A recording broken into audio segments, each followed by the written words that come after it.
as the of powerlessness are more than 0.05. So it means it does not affect student well-being. So in addition, the standard estimate of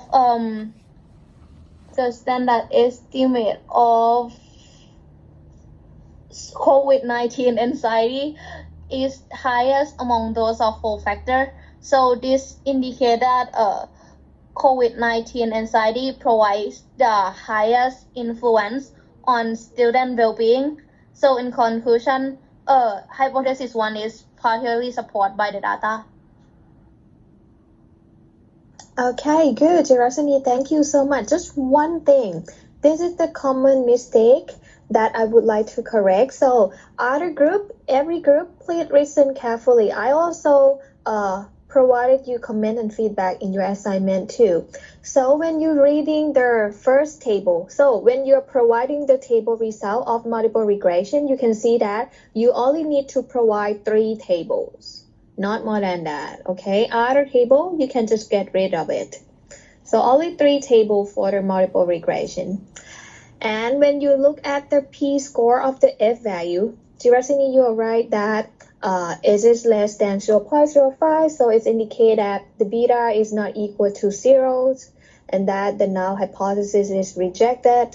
However, looking at this, we don't know, right, which independent variable affect student well-being.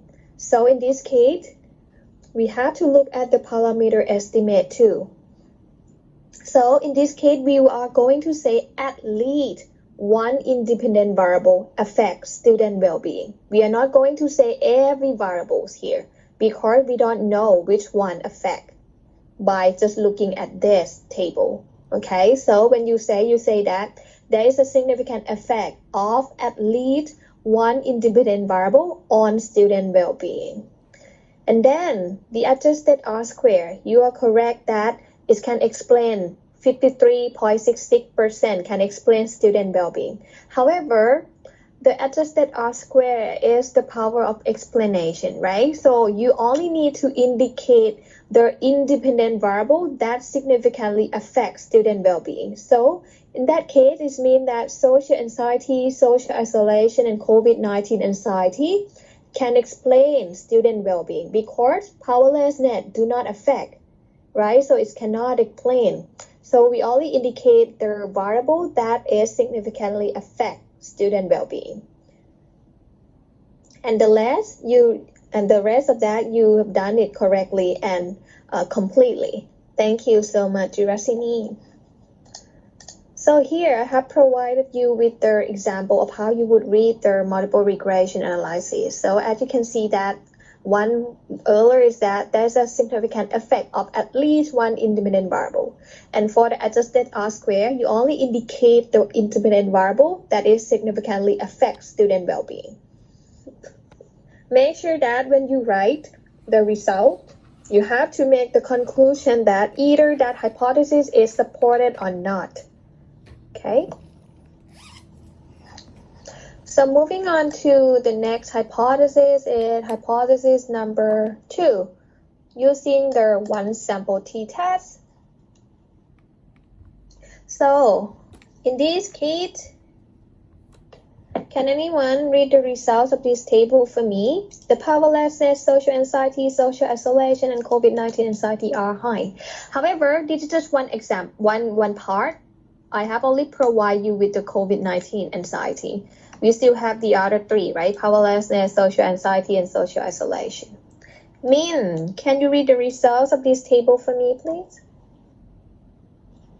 Yes. The t-value of this table is 20.21, and the p-value is less than 0.005, which indicate that the beta is not equal to 0, and the null hypothesis is rejected, meaning that there is a significant effect of COVID-19 anxiety on the students' well-being. Min, this is one sample t-test. We are not looking at the effect on student well-being. We just compare the independent variable with the mean score. Oh, so it indicates that the mean score of COVID-19 anxiety is high. Yeah. Okay. To correct it, there's no beta here because this is one sample t-test, not the regression.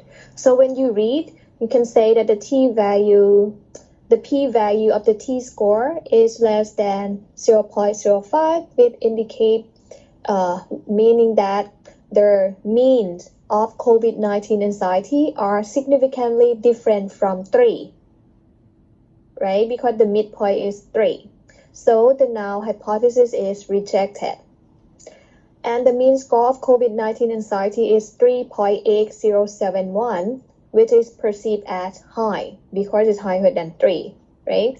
However, when you write the result of this hypothesis, you can write in one paragraph of all of the construct here. For example, if all of the construct are significantly different from 3, you can say that the p-values of the t-score of powerlessness, social anxiety, social isolation, and COVID-19 anxiety are less than the cut points of 0.05, which means that the mean score of this construct are significantly different from 3. So the null hypothesis is rejected. And then you talk about the mean, right? So the mean score of powerlessness is equal, for example, 2.2. So it's perceived as low. And the social anxiety, social isolation, and COVID-19 anxiety mean score is 3 something, and it's perceived as high. In conclusion, this hypothesis is supported by the data.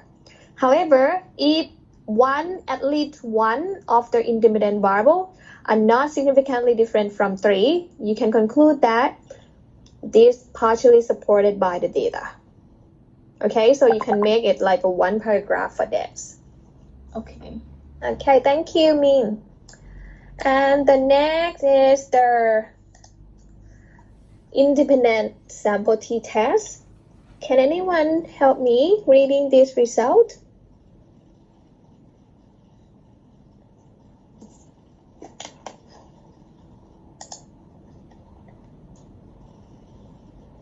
Tidapa, can you help me?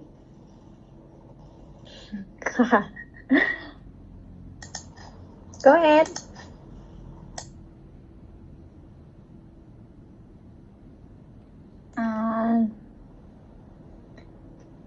The F value of equality of variance is 1.16, and the p-value of F score is 0.4585, which is more than 0.05. Then it is indicate that two groups are not different. Then we look at unequal. The chief equal เหรอคะ Then we look at อาจารย์คะหนูงง The p-value of the F score is more than 0.05. So it means that the variance of the two groups are not different. ค่ะ They are not different. So it means that they are equal, right? ค่ะ Yeah, continue. The t value is minus 0.55, and the p value of t score is 0.5801, which is less than more than 0.05. Therefore, the null hypothesis is not rejected. Then we look at the mean of the respondent, which is female is 3.2141 and male is 3.2568, respectively to conclude that male and female students have no different social isolation, and the hypothesis is not supported by the data. Yeah, good. Thank you so much, Chidapa. Yeah, that's correct. Okay, so there's some common error is that some students, when they read the equality of the variance, they said reject or not reject hypothesis here. That is not correct.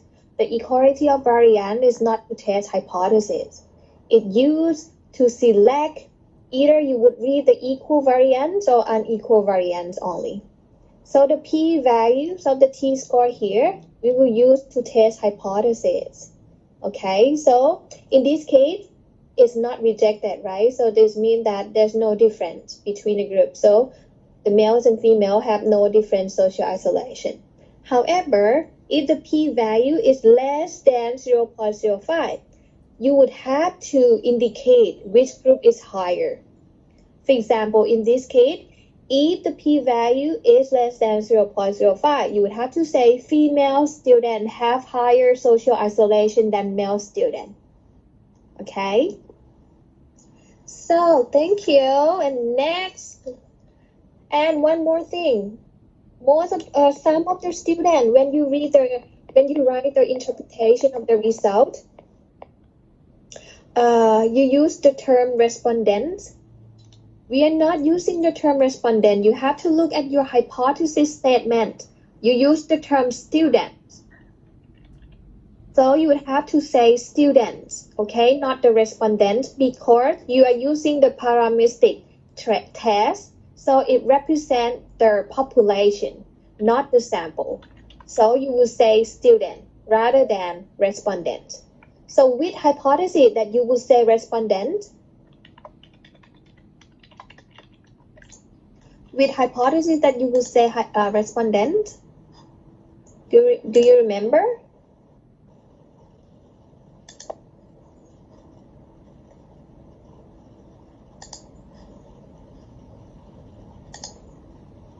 Hello? Only the hypothesis that using non-parametric tests, in that case, you would say respondent, okay? Like chi-square. Your last hypothesis, you use the term respondent rather than student. Other hypothesis that you use parametric test, you use the word student because it represents the population. And last one is the one-way ANOVA that I would like to talk about. So for one-way ANOVA, can anyone read the results of one-way ANOVA for me, please?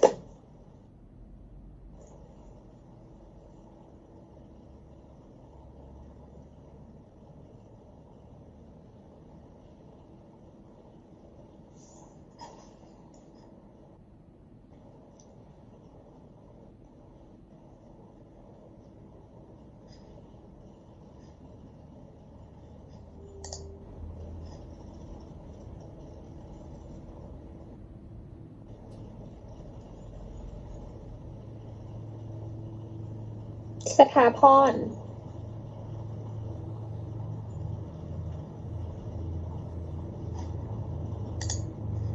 Sathaporn, are you here? Yes, teacher. Read the result of this table for me, please.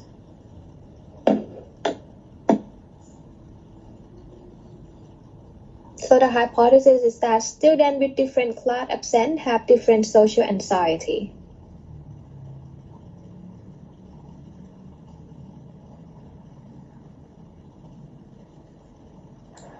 Teacher, I don't know how to read it. How did you write your assignment 9? I just try to do same as my friend. Okay, so anyone, can you try? So you would have to understand how to read this Sathaporn because during the quiz, you would have to read it. Okay? Okay, sir. What about Vivek? Yes, Ajahn. Can you try to read the results? I'm not sure whether it's going to be right or not, but I can give it a try. Yeah, no worries. So the table shows the dependent variables of social anxiety, which has an F value of 39.13, and the P value is less than 0.5, with the mean square of the class absence that we got from the students was 11.54. I'm not sure whether that's right or not. Okay, so for the start, you have done it correctly. So yes, the dependent variable is social anxiety, and you read the F score with the P value of less than 0.05. So what that is indicate for the P value of less than 0.05? It's rejected. So it means that the null hypothesis is rejected, indicating that at least one group is different from each other, right? Because we look at the three category here. The class absent like 1 to 3 times, more than 3 times, and not at all. So it means that at least one group is significantly different from each other. So in this case, what you would need to do next if there is a difference?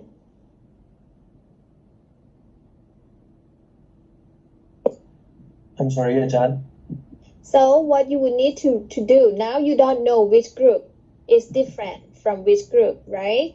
Yes. So if it is significantly different, you would have to run Duncan multiple rentate. Okay, so if the P values is less than 0.05, you would need to run Duncan multiple rentates in order to see which group is different from which group. So when you run Duncan, it will group the Duncan grouping into like A and B or C, D. So in this case, you would have to also interpret the Duncan table. So in that case, you can say that, as you can see that the order of the group is from the highest mean to the lowest mean. So you can see that A has the highest mean than B. So in this case, we can say that the social anxiety, because the dependent variable is social anxiety, the social anxiety of the students who have been absent for more than 3 times are significantly higher than the students who have been absent for 1 to 3 times and have not been absent at all. So in conclusion, this hypothesis is supported or not? Yes, it is. It is, yeah, good. Thank you, Vivek. However, sometimes the Duncans might generate some very complicated table. I got it from one group, and this is the Duncan test that they found. So they look at the student with different frequency of communication with friends, have different social isolation. So, and the p-value is less than 0.05. So it indicates that there's a significantly different from each other. So they run the Duncans and it showed like that. So in this case, you will see that group A here, the not at all, is the highest, right? However, group A here and B is overlapping once a week, number 2 here.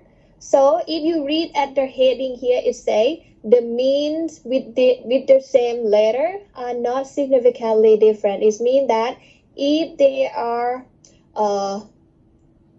overlapping, they are not different. So in this case, the A not at all, you can say that the social anxiety of the student who have not communicated with friends at all is significantly higher than the student who communicate with friends 2 to 3 times a week and more than 3 times a week. You are not reading the A overlapping with B. Here, the once a week there, because it's overlapping. So you read A, the A number 1 is higher than B and C1 and C number 1. And then the other step is that you will see that the BA number 2 here, the once a week, also significantly higher than more than 3 times a week. So this is 2 steps. You are not reading the 2 to 3 times a week there because the C here is overlapping with B.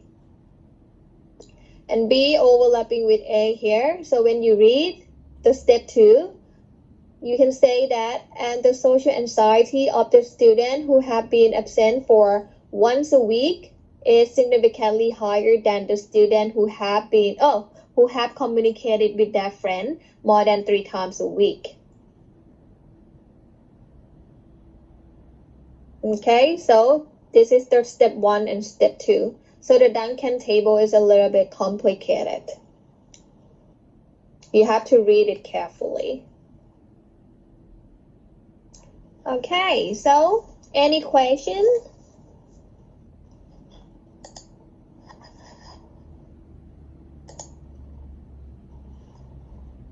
Okay, guys, so I would like you to use this time to complete your assignment number 10 as well as the revision of your assignment number 9.